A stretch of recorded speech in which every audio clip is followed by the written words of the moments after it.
Friends, intelligent में फिर से आपका बहुत बहुत स्वागत है। इंटेलिजेंट ज्ञान सीरीज़ में मैं आज फिर आपके सामने एक वीडियो लेकर आया हूं और वीडियो थोड़ा हटके है, थोड़ा हटके इन द सेंस यूट्यूब पे कहीं प्लेटफॉर्म पे ऐसा वीडियो आपको नहीं मिलेगा। कुछ जनरल चीज़ों के ऊपर आज बात करेंगे। हाँ, उससे पहले पिछला जो वीडियो मैंने डाला था रफ़ाल के कंपैरिजन के ऊपर, आप लोगों ने कुछ कमेंट्स दिए हैं। Thank you so much for your comments. और लास्ट वीडियो में कुछ कमेंट्स आया था कि सर साउंड क्वालिटी थोड़ी सी लो है, तो साउंड क्वालिटी के ऊपर इस वीडियो में मैंने काम किया है। होपफुली इसमें प्रॉब्लम नहीं आएगी साउंड की, ठीक है। और आप लोग जिस तरह का सपोर्ट दे रहे हैं उसके लिए बहुत बहुत थैंकफुल हूँ आपका। चलिए आज का टॉपिक तैयार करते हैं और उसको समझते हैं कि आज का टॉपिक है क्या। देखिए, अगर बोर्ड को आप लोग देखें तो कुछ लोगों को समझ में आ रहा होगा। बात हो रही है मैगी की, बात हो रही है च्यवनप्राश की, बात हो रही है लैपटॉप की, बात हो रही है पार्ले जी की। हेडिंग बहुत सिंपल है आज के टॉपिक का। हेडिंग क्या है? From Maggi, chyawanprash, laptop to Parle G. थोड़ा सा ऑकवर्ड है, थोड़ा सा अजीब है, तो सिंपल भाषा में कहें तो चलिए आज सीखते हैं मैगी बनाना। थोड़ा अजीब लगा ना, क्योंकि स्टडी के ऊपर हम लोग बात कर रहे हैं और सर बात कर रहे हैं मैगी बना के खाएंगे। मैगी बना के खाएंगे नहीं, कुछ चीज़ें डिस्कस करेंगे। सबसे पहले रेड में मैंने कुछ चीज़ लिखा है, थोड़ा सा फोकस करके देखना, अगर क्लियरली नहीं भी दिख रहा होगा तो। बात कर रहे हैं लॉकडाउन की। इंडिया में बहुत जगहों पे अभी भी स्टिल लॉकडाउन है। बिहार की बात करें, अभी भी लॉकडाउन चल रहा है, बहुत सारे स्टेट्स में लॉकडाउन। अब तो हम लोग फेमिलियर हो गए इस वर्ड के लिए कि भाई लॉकडाउन क्या होता है। इससे पहले शायद लोगों को पता ना हो कि लॉकडाउन क्या होता है। अब तो बच्चा बच्चा भी सीख गया कि लॉकडाउन क्या होता है। अब इस लॉकडाउन में इकनॉमी के ऊपर बहुत बड़ा इम्पैक्ट पड़ा। सभी जानते हैं कि इकनॉमी की कंडीशन बहुत वर्स है। आरबीआई की बात करें, नोमुरा की बात करें, सारी क्रेडिट रेटिंग एजेंसीज कह रही हैं कि पूरी दुनिया की इकनॉमी ख़राब है। अब इसमें भाई इंडिया की भी इकनॉमी बहुत ख़राब होगी, सीधी सी बात है। हमारी इकनॉमी की हम बात करें तो वो तकरीबन नेगेटिव में रहेगी। पूरे साल की बात करें तो 2-2.5% के आसपास ग्रो होगा, लेकिन पहले क्वार्टर, जब मैं पहली तिमाही की बात कर रहा हूँ, फर्स्ट क्वार्टर की बात कर रहा हूँ, दैट मीन्स मैं बात कर रहा हूँ अप्रैल, मई एंड जून की। और यही जो 3 क्वार्टर थे ये सबसे बड़ा इम्पैक्ट क्रिएट कर रहे थे लॉकडाउन में। यानी जो मेन लॉकडाउन था हमारा, उस वक्त हमारी इकनॉमी का पहला क्वार्टर चल रहा था और ये माना जा रहा है कि इस क्वार्टर में नेगेटिव ग्रोथ आएगी। अब देखना ये पड़ेगा कि ये नेगेटिव कितनी होगी। कुछ रेटिंग एजेंसीज कह रही है -7%, कुछ कह रहे हैं -2, -3। वो तो खैर आउटपुट जब आएगा हम सबको पता चल जाएगा। अब इस लॉकडाउन का इम्पैक्ट क्या था हमारी इकनॉमी पे, तो नोमुरा एक जो क्रेडिट रेटिंग एजेंसी है, उसने कहा कि भारत में लगभग माना जाए तो लॉकडाउन में 32,000 करोड़ रुपए से ज़्यादा का इम्पैक्ट पड़ा पर डे।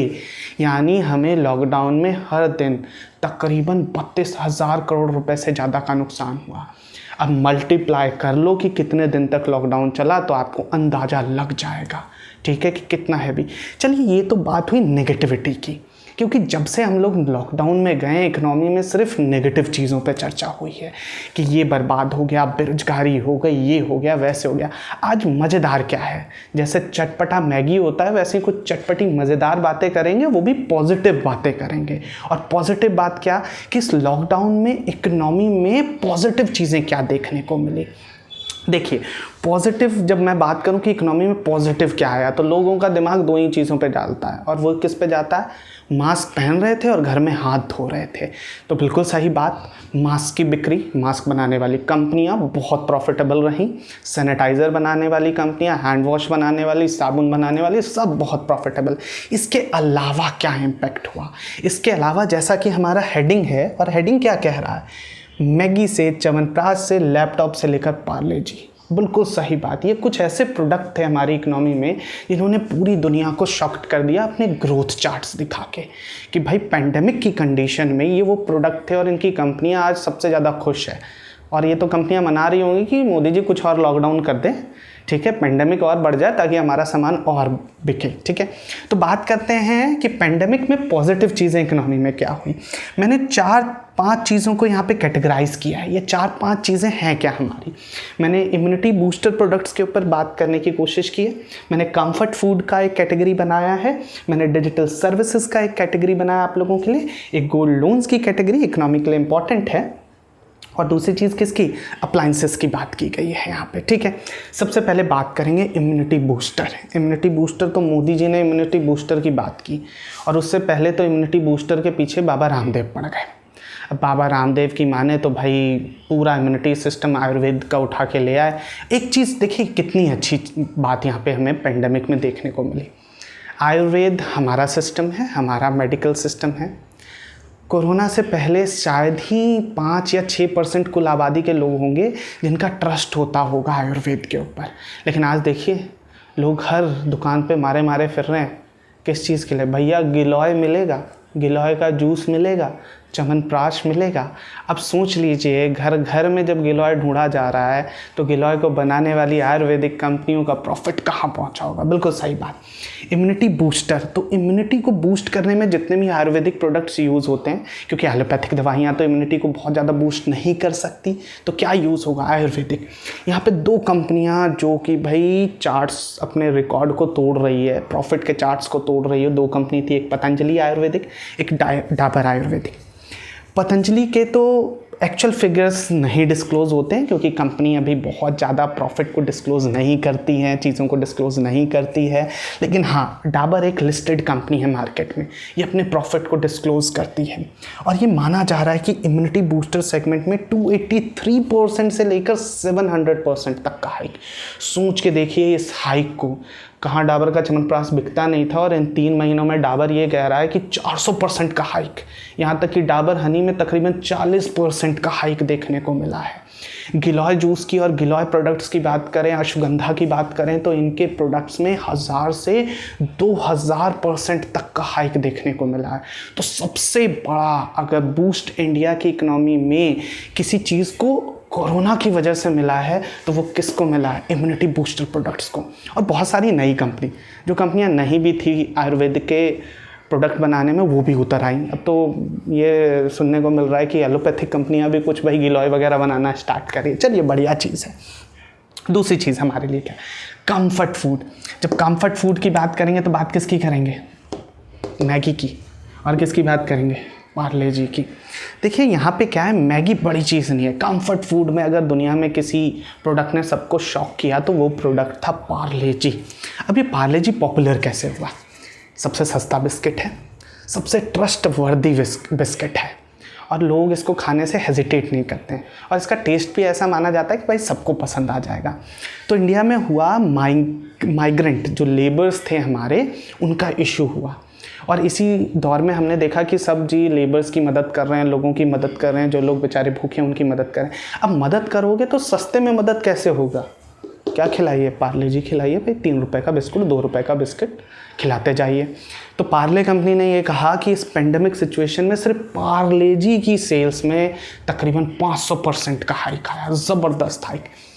मैगी की सेल्स की बात करें, नेस्ले कंपनी कहती है कि 30 से 40% का हाइक आया। ITC ये भी कहती है कि सनफीस्ट और इनके दूसरे प्रोडक्ट्स में तकरीबन 50 से 70% का। अब था क्या बेसिकली, देखिए लॉकडाउन हुआ तो हम लोगों ने कोशिश ये की कि जितना खरीद के भर लें अच्छा है। अब जो लोग बाहर बेचारे फंस गए, जो खाना नहीं बना सकते थे या जिनके पास खाने की डिलीवरी नहीं हो रही थी, तो क्या करेंगे बेचारे, बिस्किट खाएंगे, रेडी टू ईट फूड खाएंगे, और सबसे फेवरेट चीज़ उसमें क्या खाएंगे, मैगी खाएंगे। इसलिए हमारा हेडिंग भी है Maggi chyawanprash laptop to Parle जी।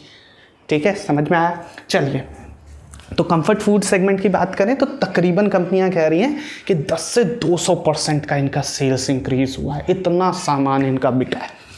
तीसरी चीज़ जहाँ पे मैं भी अभी प्लेटफॉर्म पे खड़ा हूँ, और वो क्या है, डिजिटल सर्विसेज। अब यहाँ पे दुनिया में सबसे ज़्यादा अगर किसी एक कंपनी को फ़ायदा हुआ है, पर्सनली बताऊँ पूरी दुनिया की बात कर रहा हूँ, तो वो भाई सबसे ज़्यादा फ़ायदा यूट्यूब। आप भी मुझे YouTube पे देख रहे हैं, मैं भी YouTube पे आ रहा हूँ, क्योंकि जब हम पैंडेमिक कंडीशन में लॉकडाउन में बंद थे तो भाई स्मार्टफोन में अब फेसबुक से बोर हो रहे हैं तो करें क्या, दिन भर लोग यूट्यूब सब देखो यूट्यूब पे। तो यूट्यूब एक वक्त था, एक दौर था जब यूट्यूब की माली हालत बहुत ख़राब थी। आज देखिए कहाँ से कहाँ पहुँच गया है यूट्यूब। अब यूट्यूब की बात नहीं कर रहे हैं, इंडिया की बात करें। इंडिया की बात करें, Byju's, e learning platform, G5, Netflix, OTT platforms, इन प्लेटफॉर्म में 33% से 78% का हाइक देखने को मिला। अब क्या करें, टीवी पे भाई नए सीरियल्स नहीं आ रहे हैं, तो हमें अपने मोबाइल पे ही वेब सीरीज़ में कन्वर्ट करना पड़ा। तो OTT प्लेटफॉर्म की बहुत बड़ी डिमांड देखने को मिली, ठीक है। और ये भी बहुत अच्छी चीज़ थी कि डिजिटल सर्विसेज को एक बूस्ट मिला इकोनॉमी में। चौथी चीज़ है हमारा गोल्ड लोन्स। अब सर लोग सोच रहे होंगे सर ये खाने पीने की बात करते करते लोन पे कहाँ से आ गए। देखिए, जब पेंडेमिक कंडीशन था तो बेरोज़गारी बहुत बढ़ी, फाइनेंशियल कंडीशन लोगों की बहुत ख़राब हुई। अब इस कंडीशन में लोगों की माली हालत ख़राब होती है तो हम लोग क्या करते हैं, घर में रखा है सोना तो काहे को रोना। एक वर्ड सुना होगा, टीवी में बहुत ऐड आती मुथूट की, घर में रखा हो सोना तो काहे को रोना। तो वही बात, घर में है सोना, फाइनेंशियल कंडीशन ख़राब है तो उसको गिरवी रखिए और लोन लीजिए, ठीक है। अब यहाँ से आपके एग्ज़ाम के लिए क्वेश्चन बनेगा, उसकी बात करेंगे। अभी हमने देखा कुछ दिन पहले RBI ने मॉनेटरी पॉलिसी में गोल्ड लोन के ऊपर कुछ डिस्कशन किया, कुछ चीज़ें चेंज की। एक वर्ड होता है LTV। LTV का मतलब होता है लोन टू वैल्यू, ठीक है। अब लोन टू वैल्यू क्या है? लोन टू वैल्यू का मतलब है कि सपोज़ करिए मुझे लोन चाहिए और मैं किसी चीज़ को गिरवी रख रहा हूँ। गिरवी जिस चीज़ को मैं रख रहा हूँ उसकी कीमत है 1 लाख। अब ज़रूरी तो नहीं कि बैंक मुझे 1 लाख के गिरवी रखे हुए सामान के बदले में 1 लाख रुपए दे देगा। तो बैंकिंग की भाषा में क्या होता है? LTV, loan to value. यानी मैंने 1 लाख का सामान गिरवी रखा है, उसके बदले में 60,000, 50,000, 70,000 रुपये मुझे मिलेंगे, जिसे हम लोन टू वैल्यू कहते हैं। अब जो बच्चा भी बैंक की तैयारी कर रहा है उसके लिए बहुत इंपॉर्टेंट है, क्योंकि रिसेंटली RBI ने गोल्ड लोन के ऊपर लोन टू वैल्यू को 75% से बढ़ा के कितना कर दिया है? 90%। यानी पहले जब हम 1 लाख का सोना कहीं गिरवी रखते थे तो हमें लोन मिलता था 75%, यानी 75,000। लेकिन क्योंकि गोल्ड लोन बहुत ज़्यादा बढ़ गया है, इसलिए अब उसकी LTV वैल्यू को बढ़ा के कितना कर दिया गया है? 90% कर दिया गया। तो ये हमारे बैंकिंग के एग्ज़ाम के लिए इम्पॉर्टेंट चीज़ हो जाती है। मुथूट की बात करें, मुन्नापुरम गोल्ड लोन की बात करें, तो इन्होंने कहा है कि पेंडेमिक की कंडीशन में 4 से लेकर 75% तक का हाइक देखने को मिला है गोल्ड लोन में। तो ये भी एक पॉजिटिव चीज़ देखने को मिली हमारे इकोनॉमिक कंडीशन में, ठीक है। लास्ट में हम लोग बात करेंगे अप्लाइंसेस की। लोग सोच रहे होंगे सर दुकानें तो बंद थी, अप्लाइंसेस कहाँ बिक रहे थे? अब आपको बता दें कि ऑनलाइन प्लेटफॉर्म, मार्केट के प्लेटफॉर्म पे अप्लाइंसेस की बहुत डिमांड। अब अप्लाइंसेस कौन से? कुछ बड़े अप्लाइंसेस, कुछ छोटे। IFB, हेवल्स, इन कंपनियों के साथ क्या हुआ, ये कंपनियां डिश वॉशर बनाती, बर्तन धोने वाले मशीन बनाते। अब अचानक से सैनिटाइजेशन का इतना काम स्टार्ट हुआ कि IFB को इंडिया में और साउथ एशिया के कुछ और कंट्रीज़ में डिश वॉशर बेचने और ऑर्डर लेने ही बंद करने पड़े। अभी तक ये कंपनियां ठीक से अवेलेबल नहीं करवा पा रही है।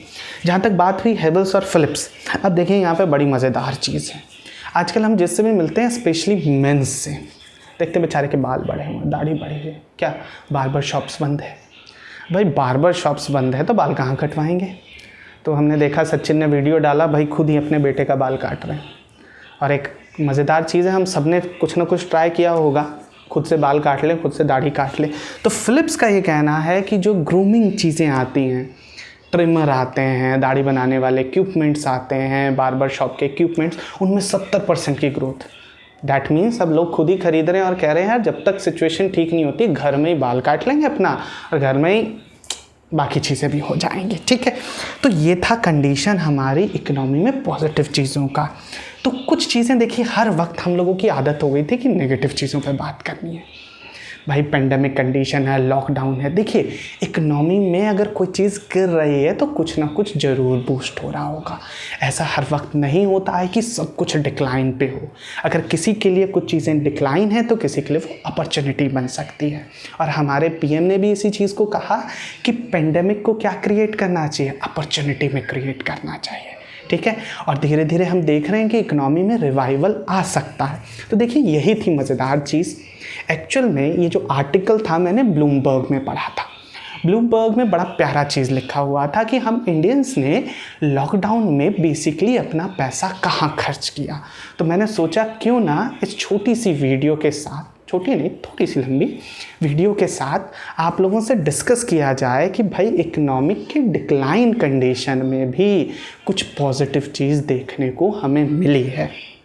ठीक है फ्रेंड्स, तो आप लोग ऐसे ही डिस्कस करते रहिए, कमेंट करिए, कोई टॉपिक के ऊपर आपको मेरे साथ वीडियो चाहिए हो, कुछ डिस्कशन चाहिए हो, ज़रूर बताइएगा। और हाँ, एक चीज़ और, हमारा इंटीजेंट का जो एप्लीकेशन है वो प्ले स्टोर पे अवेलेबल है, आप उसे डाउनलोड करिए, आप उसे सब्सक्राइब करिए, पैकेज को अवेल करिए। हमारी पूरी कोशिश है कि 15 अगस्त से आपकी सर्विसेज को स्टार्ट कर दिया जाएगा, सारी चीज़ें उस पर अवेलेबल होंगी। और हाँ, अगर अच्छा लगे वीडियो तो अपने दोस्तों को शेयर ज़रूर करिए और हमारे इस चैनल को अगर मन करे तो सब्सक्राइब भी ज़रूर करिए। तो इसी के साथ थैंक यू सो मच। फिर अगले वीडियो में अगले टॉपिक के साथ मैं ज़रूर मिलूँगा। Thank you so much.